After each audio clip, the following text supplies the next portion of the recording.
Good morning, coin crew. We're here with some rolls of pennies, and I'm so excited.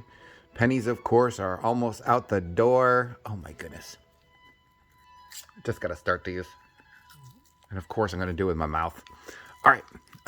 So it's penny roll hunting today, everybody. And super excited. I have gotten another roll of pennies. And ooh, look at all the shiny in here. Nice. Okay, well, let's dive on into it, everybody. I actually still have a couple boxes of pennies. They're, of course, on their way out now. But still have a source for pennies, which I'm so lucky for. So let's get into exactly what we got. Let's get on in here. 1990, that's really shiny and good shape for a 90. Back looks pretty decent too. This might be this is collection worthy for sure. Oh, this not so much. Let's just dive on through them. 79, that's a copper.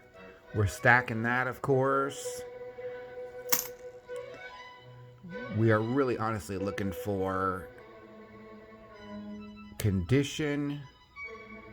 Yeah, just kind of looking at that ear real quick. 84 has the extra ear error on it, so we always look for that. Look at that schmancy 25D. I've been realizing at this point that the D mint mark, I think, is the higher mintage. I think the Philadelphia might be the lower mintage on this. So we're taking all the 25s we can find, of course, but I think that keeping my eye out for the plain 25 makes the most sense. 71D is pretty nice, but again, this is going to be much more for the copper value than anything else. Oh, nice 24. Again, we're keeping all the 24s, 25s. And another 25. Oh, plain 20. So this is a Philadelphia 25. And in really good shape, of course. It better be. It's not even a couple months old at this point. 19 has some schmutzy stuff on it. Again, being just really, really picky about the condition we are going to keep these coins for. Oh, happens all the time. 2004 Denver. This is actually fairly decent shape for being over 20 years old. I don't quite like the schmutz on the back of it, but it is a Denver, which is the lower mintage in the early 2000s. So we're going to put this off to the side. Boy, this is just beat to heck. This was like stuck under a car tire or something. My God. Well, it ain't worth very much for a collection. So, back you go. 2020, kind of schmutzy. Really kind of trying to make a... That 2021 looked at me really funny. That Liberty almost looks funny too. Maybe we should check it super quick under them.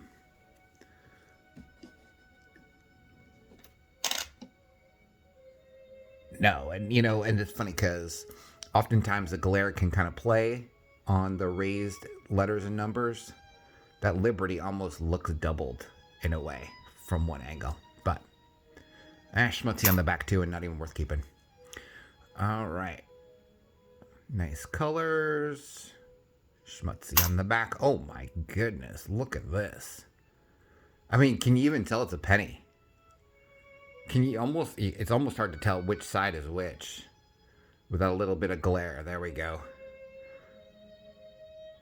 96. Oh my God, look at this penny, you guys.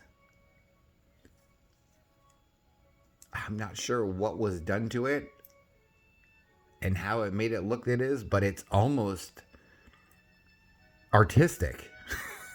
And the colors and the swirls, I think I'm going to keep this. Now, I like odd pennies anyways, so this is actually strikes me immediately as something that I like to try and keep. But yeah, it really does make you wonder how these things get to be the way that they are. All right, next up, 92D. 92, I'm looking for the AM, and it is spread wide, so that's not what we're looking for. We're looking for the close AM on this one. And of course, 23, we're looking towards the bottom, right where my thumb is on the bottom corner, and we're looking for an extra V, which I do not see an extra V on here. I just see 3 VDB right there. Anyways, all right. We're more than halfway, everybody.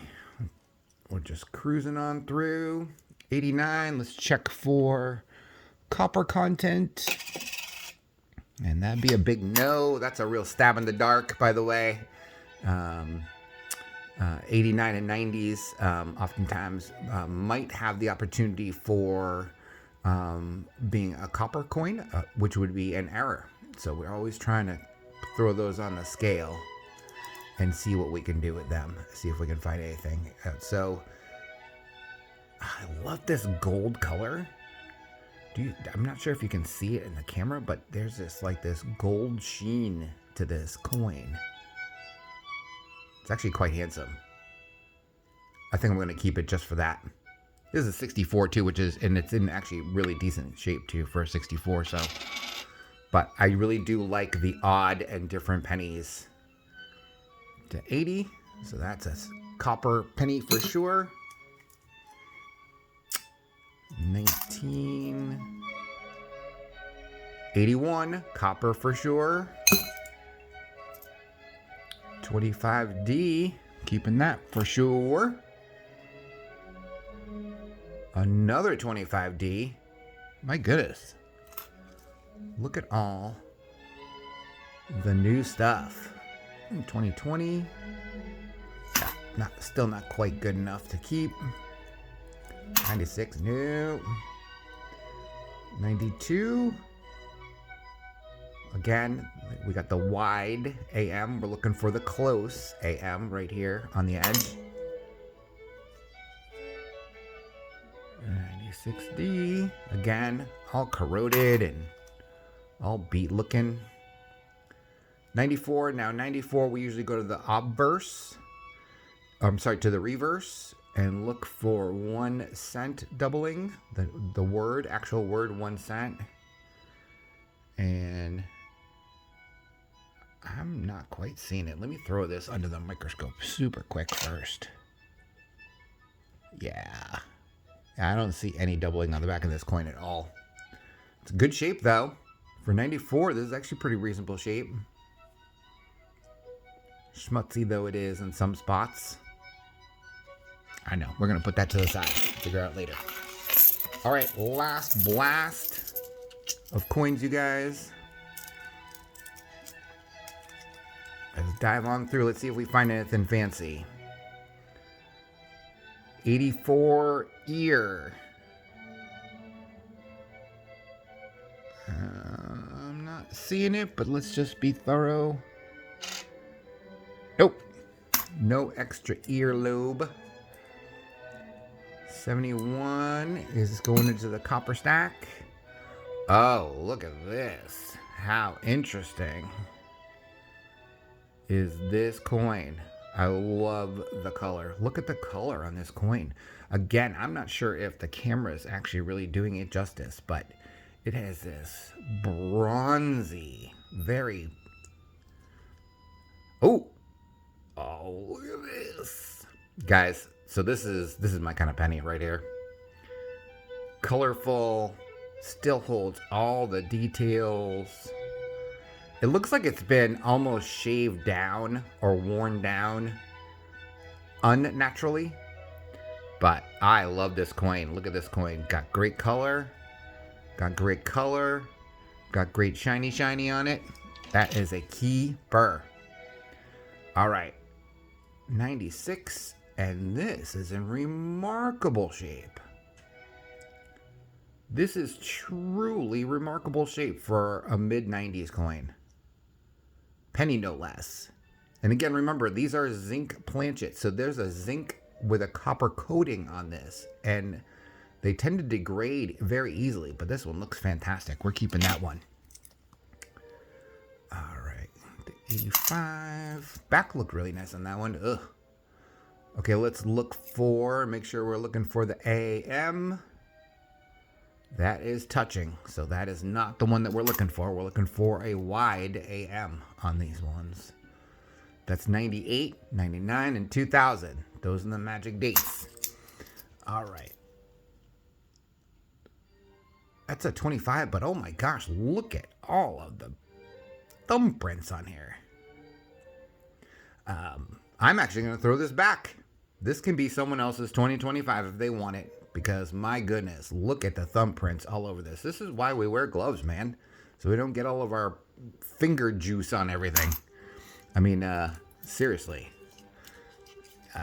It's just, you're just ruining coins for other people if you don't wear gloves. And not to mention, by the way, wearing gloves is just smart because these things have gone and been everywhere. 77, that goes into the copper spot. Another 82, so this is a large date 82. And I know that because I'm looking at the number 2. The 2 is not only close to the edge, but it does not have, in fact, a little curl on it as it comes around. It has a straight line that comes down to it. That's what makes this a large date. Now, let's make sure, or let's see if it has any copper content to it and how much that is. Nope. This is a zinc planchet. So 1982, this is a perfect example. 1982 was the year that we went from all copper coins to zinc-based planchet coins with copper coatings on them. And this is one of those very ones. This is a zinc planchet with a copper coating on it. And I got a million of them, so into regular circulation you go. Another 25D, very nice. Again, we're just trying to collect all the stuff that's towards the end of this penny existence. I don't know. Not bad. All right, 2013, still schmutzy. 87. Ooh. Look at this. We have our next really impressive find. Look at this. 1962 Denver, deminted. In fantastic shape. How's the back? Oh, the back is beautiful. Oh, this is just a little bit of schmutzy mucha right there, but this is too beautiful not to keep. Look at this.